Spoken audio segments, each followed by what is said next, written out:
Hey guys, and welcome back to another video. Today's video is my 2019 planners. I have 5 of them, which I know seems a little excessive to a lot of people. I really have 6, and I'll explain that in a minute. But yeah, so I hope you like this video. First, I'm gonna leave my 2 main planners to the side and go through like some of my not regular planners, or what people would say are not regular planners. I also have a fitness planner, but I'm not totally sure what I'm doing with that, as it has not been working for me. I have a couple videos about my fitness planner I will put up here. I really enjoy the idea of a fitness planner. I just don't end up going to it. So I'm going to try to find a way to incorporate it in my regular planner this year, or as a side spread or something. I don't know. I have not figured that out. The first planner that is not like a regular planner is this Wordsworth planner, which I have a video about. They were kind enough to gift this to me. I'm going to be using this as my work planner or shop planner. I've already started using it. It's undated. It's awesome. I like the goal setting part of it, which makes it really good for work. And I've used it for a week now, and it seems to be keeping me on track, which I like. Then I have this one, which I've had for a really long time, and this is the second version of it. It is a novel companion. It is made by an Etsy seller. I will link the videos about that up here or down below, or both. And I have not been reading as much as I usually do. I usually read anywhere between 30 and 50 books a year, which I know sounds like a lot, but I'm an avid reader. And this last year, I think I read like 4 books, which is not normal for me. So I'm hoping to use this planner to get me back into reading a little bit more, making a list of books that I actually want to read and things like that. This has a little bit more to it than just that. It doesn't have any weekly spreads, and I'm not going to use the monthly ones. I mainly want to use it to track my reading and my wish lists and things like that. And I'm hoping having it in a nice planner like this will help me.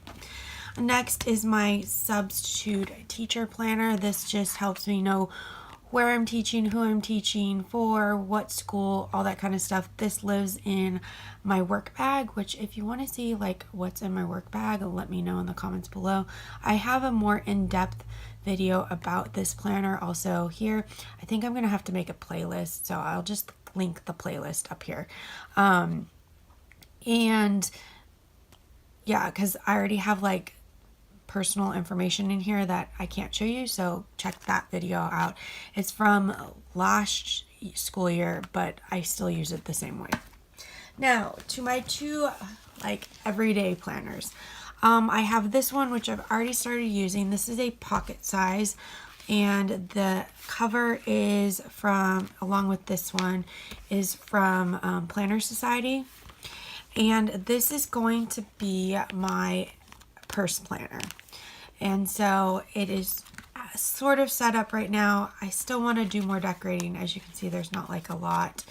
I have a monthly overview, which I can put in things that are going on, like not having work, and I've already started filling it in for things that are going on. And then I had this, and I couldn't remember why I had bought this, and then last night I remembered. This is going to be my meal planner. So I'm going to put the meals out for the week, and I can put the grocery list here and take it with me. And it's not like, it's just easier. I also have a pocket here that I made, or that is from the Planner Society, and some cute stickers to go with it, just to put it in there.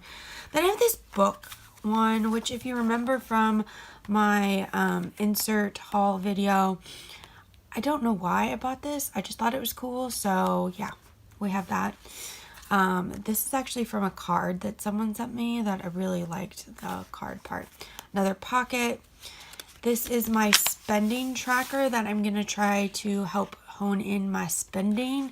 And I am going to have one side for like debit card, cash purchases, and one for credit card, which really should be nothing because I need to not do that. Then I have this little insert. It's just plain paper, plain white paper that I can use for doodling and stuff like that. And this one is from Simply Gilded. Another pocket, because seriously, you can't have enough pockets. And then this insert, which is just lined notes. So I have a lot of notes part in here, which I probably really don't need, but yeah, I like it. And then I have this pen. It is the Zebra F301. I really like it. It's my new favorite. It's a fine tip ballpoint pen, and I really like being able to write really small because I have a heavy, thick hand writing, so yeah. Okay, then we have my regular decorative planner with everything. I like to keep a last week or the spreads that I'm working on in here. I need to decorate a little bit more. I have my friends here. This is from our trip last year. I have my monthly overview, which I will be doing a plan with me of right after filming this. Then I have this is gonna be a sneak peek, my month at a glance kind of thing, which has like birthdays and things like that. And I will show you, I have a video showing how I set that up and how I'm going to use it. Then I have some things, and then my actual inserts, and then my new budget planner, which I will probably do a video about that also. And yes, I need to decorate this, so yeah. Oh, and this little thing is from Pumpkin Parcel. So those are the planners that I'm using this year. I know it seems a little excessive to some people, but for me it works. But yeah, let me know which planners you're using and why in the comments below. I will see you guys next time.